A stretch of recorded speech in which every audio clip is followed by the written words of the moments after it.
Hey, what's up, everybody? Woo, I am a hot mess today.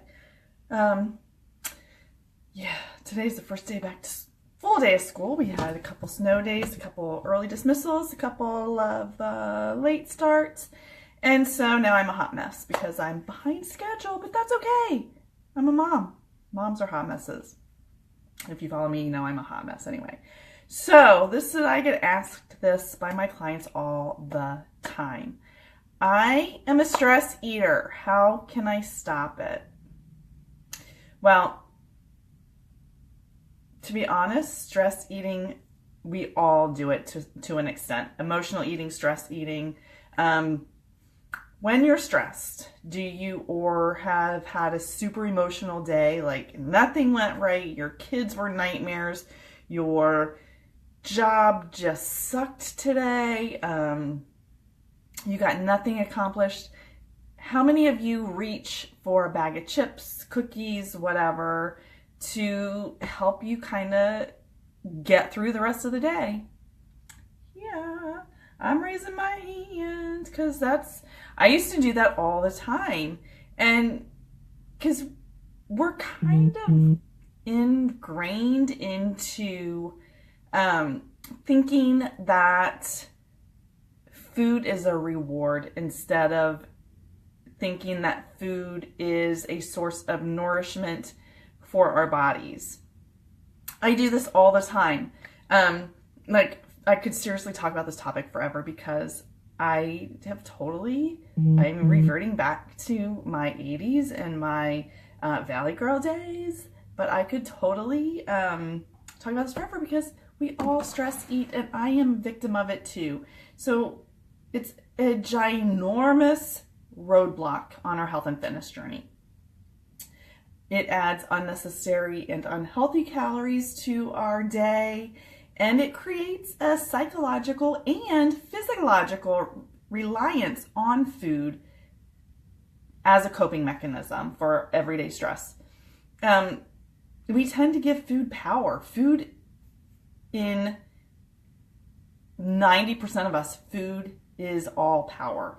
Whether you binge because you're a stress eater, whether you are anorexic, food is all powerful. It can either make us or it can break us, and we see it as not what food needs to be, and food needs to be in a sense of nourishment, not comfort, not something that's going to harm us. So we tend to give ourselves treats to have for when we have a good day or when we have a bad day. Raise your hand if you or give me a 1 or a heart or a thumbs up if you have ever given your kid a treat to help them feel better.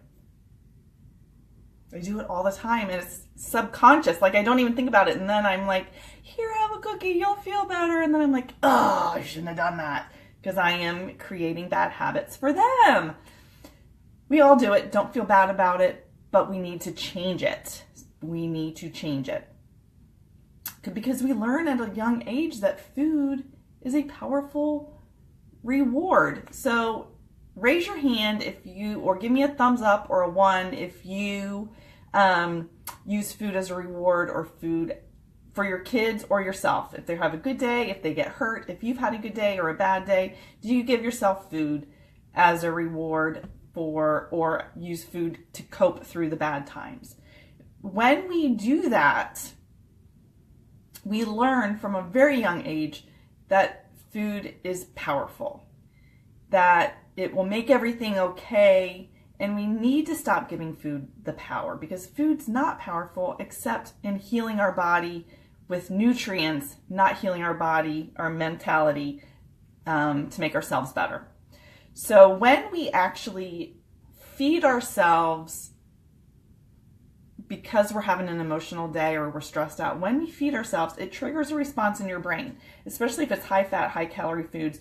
We trigger a response in our brain that tells us that in order to cope with the situation, we need those high carb, high sugar, high fat foods in order to feel better. So how do we stop stress eating? Well, here are some healthier options to cope with some of the emotions you may be having that are triggers. Stress. We are all under so much stress, every single one of us. But we need to find a better way to cope with it than going home and grabbing a bag of chips or the whole box of Oreos or whatever your trigger is. So instead of eating, I have found that exercise is a huge stress reliever.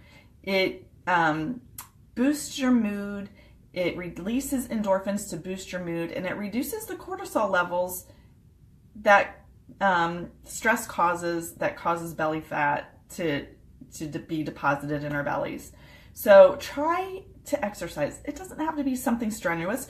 Go for a walk. Enjoy nature while you're doing it. Go for a run if you're a runner.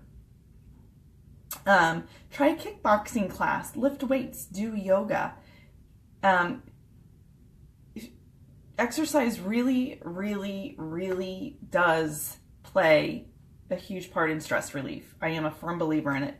Try, and if you're not that into exercise, that's okay. Just go for a walk or try some deep breathing or meditative exercises.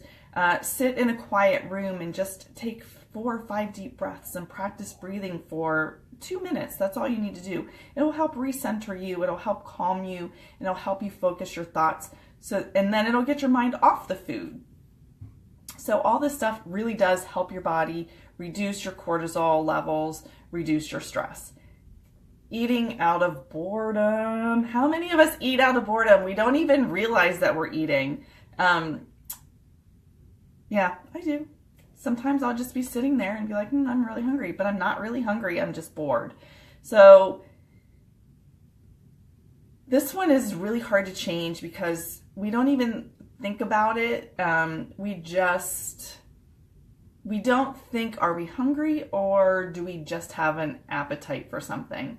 And what we really need to do is change our minds and really be mindful of how our bodies feel. So instead of reaching for that bag of chips because you're bored, again, go for a walk. Find a hobby. We are all so busy that none of us really have hobbies anymore. So find a hobby. Go. I see all these posts with paint night. Go have paint night with your friends. Learn how to paint.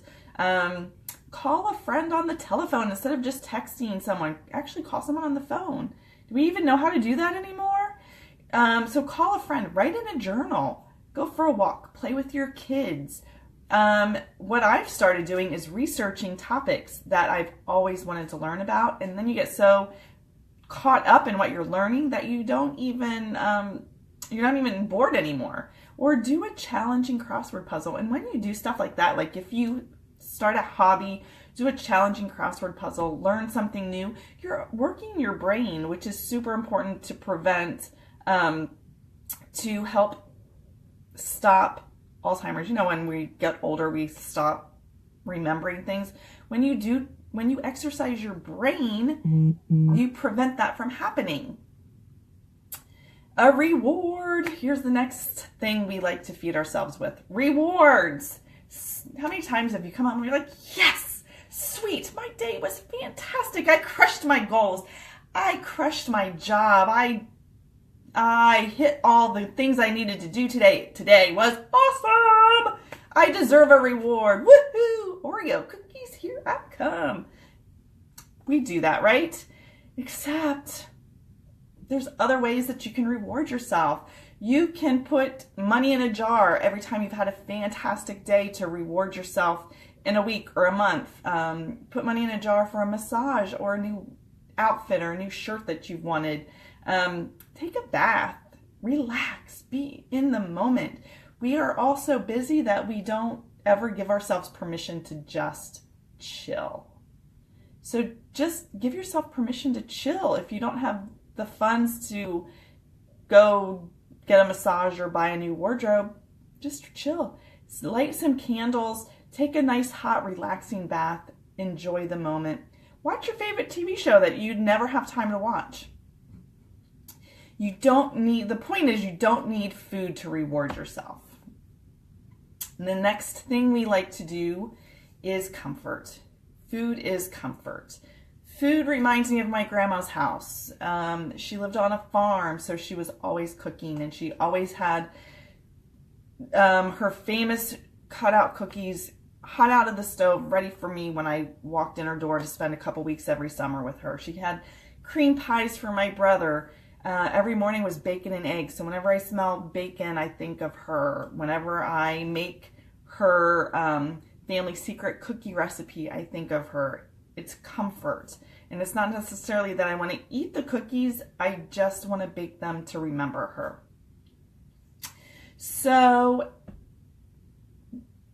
sometimes food triggers our memories, and we want that comfort that we felt when we were young and in that moment. So again, if you need comfort, call a friend on the phone and say, I'm having a really bad day. I just need to talk to someone who loves me. Reach out to your kids or your husband and have them give you a hug. Have a warm, comforting cup of tea. Snuggle with your pet if you have one. Do yoga, meditate, take a walk in nature, watch the sunset, light candles, and take a bath. Some of these are all going to be like, you just said that in the reward section, but some of them, they all kind of interconnect a little bit. And then the last thing we like to eat is a social setting, right? You call your friend up and like, hey, let's meet for lunch, or let's meet for dinner or breakfast. Or let's meet for snacks, whatever. Or you're going to have a party, and everything always involves food, but it doesn't have to. How about if you say, hey, why don't you come over for coffee? Let's have coffee and chat. Or let's go learn how to paint. There's a paint night. Let's go do that for girls' night. You don't have to meet for drinks, or you don't have to meet for food. If that's the situation, then learn how to socialize without having food. Eat your meal beforehand. Like, I go to Bunko once a month, and it's all about food. And so I try really hard to not just eat all the food while we're having Bunko. So I eat dinner before I go to Bunko, and then I'll just snack on the fruits and vegetables instead of all the junk. So focus on the conversation if you're having a social night out. Focus on conversation, because we are losing the skill of talking to people. So focus on conversation versus food. Now, take one of these triggers from above and figure out how you can cope without food. Just try one. You don't have to do all of these. This is not a comprehensive list either, but if you try one habit and give it time, it will form a new habit of non-food ways to cope with your stress and emotional eating.